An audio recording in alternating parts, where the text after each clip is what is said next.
What's up, everybody? Today we're going to be doing a build for Scylla. Scylla is a mid lane mage. If you haven't played her before, she's a high damaging mage who does most of her damage late game. She has a passive that allows her to get an extra ability on all of her abilities once she gets rank 5 of that. So it's really a late game focused passive. So on her first ability at max rank, she gets 2 additional wolves that she sends forward with her root. On her 2 at max rank, enemies in the area also have their magical protections reduced, and any enemies hit by the crush will also be slowed for an additional second. And then her 3 at max rank, the vision is granted through a line of sight blockers, and the placement range of it increases. This is an escape ability, so you can get out a little bit easier if you have this at max rank. And then the ultimate at max rank, you get extra movement speed from it, so it's a little easier to chase down enemies late game with it. Usually, you want to level up the 2 first just to get the damage off of that. That's her main wave clear. And then I like to level the Sikkim next, and then I'll do the 3 and then the 4. So that's a little bit of look at her kit. And the biggest issue with Scylla in Season 2, up until this point right now where we are in Season 3, and this is in April that this video is coming out, her biggest issue was her early game. Her early game clear was complete and utter trash. She couldn't really clear the wave until like level 11 or 12. That's when her 2 ability, her crush, that's when it could actually full clear the wave. And not until recently, with a buff that happened to the item Soulstone, did it seem possible to do well early with her. So really, you had to kind of wait out the early game with Scylla in past seasons, and people didn't really like that because the early game is important, and you had to just wait until the late game, and hopefully by that time you didn't die too much, and you could just kill people with your enemy with your ultimate. And now with the changes to Soulstone, she can use that item and do very well early. Her wave clear early game is extremely strong now, and I'm actually going to add a little bit more to that start with this build. It's gonna be a pretty regular build. Besides like the start, I am gonna do a couple things differently.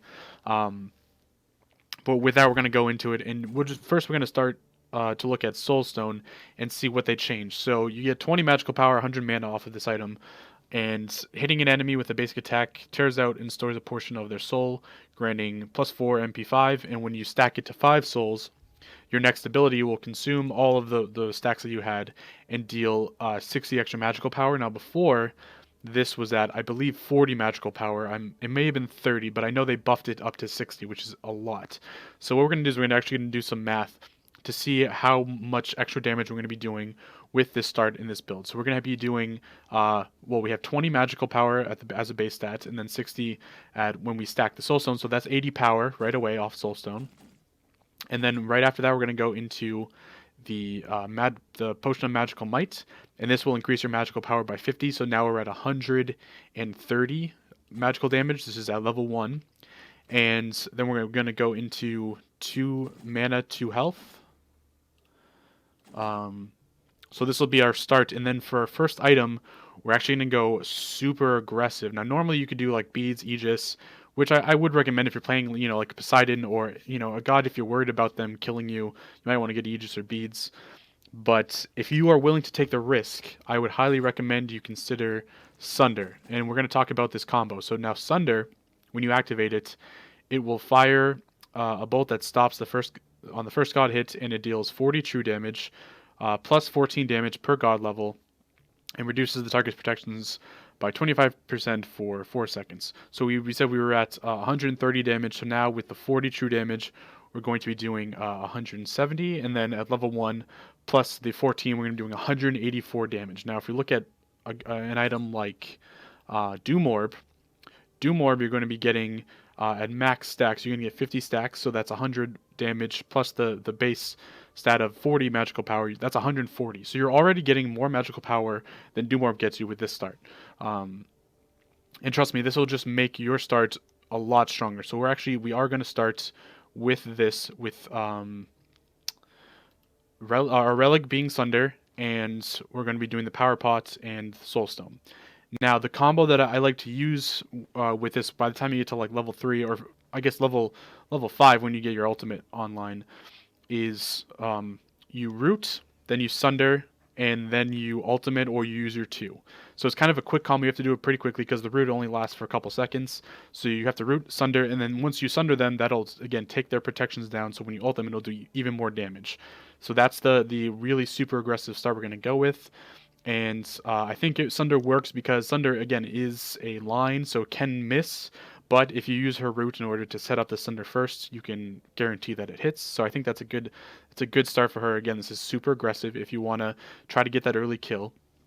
But that's how we're going to start. And then after that, we're going to go into, as I said, not too strange of a build. I do like to build her a little bit different than a lot of other people. So you might go into Doom War, but instead of Doom War, I like to go into Book of Thoth.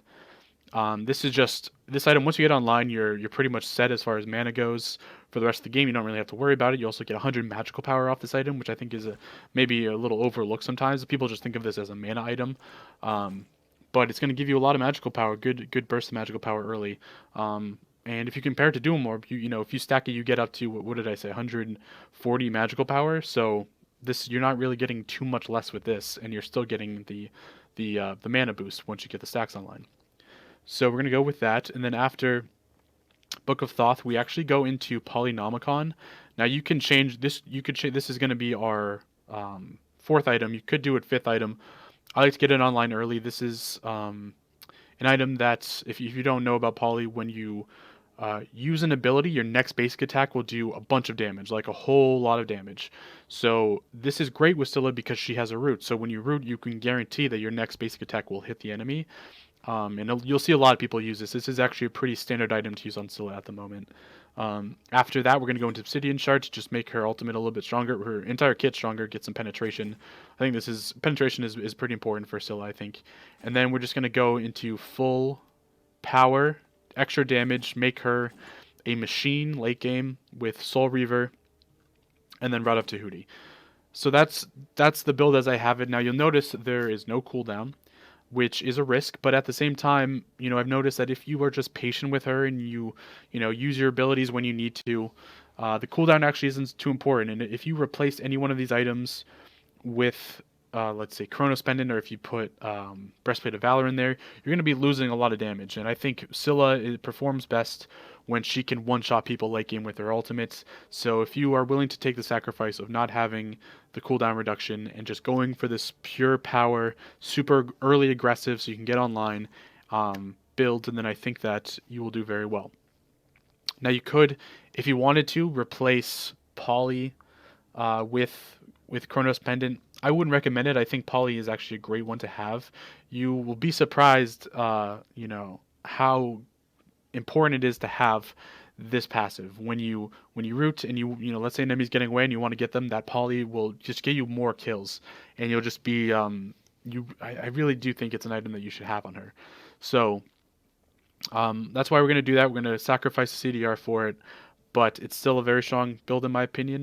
Not too out of the ordinary. I just think with the Sunder start, that is really what makes this build super aggressive early to kind of strip those protections and make her ultimate even better.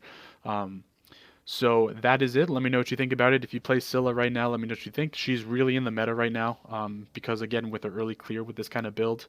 So let me know what you think about her, if you love her, if you hate her. And I thank you very much for watching. Have a great day.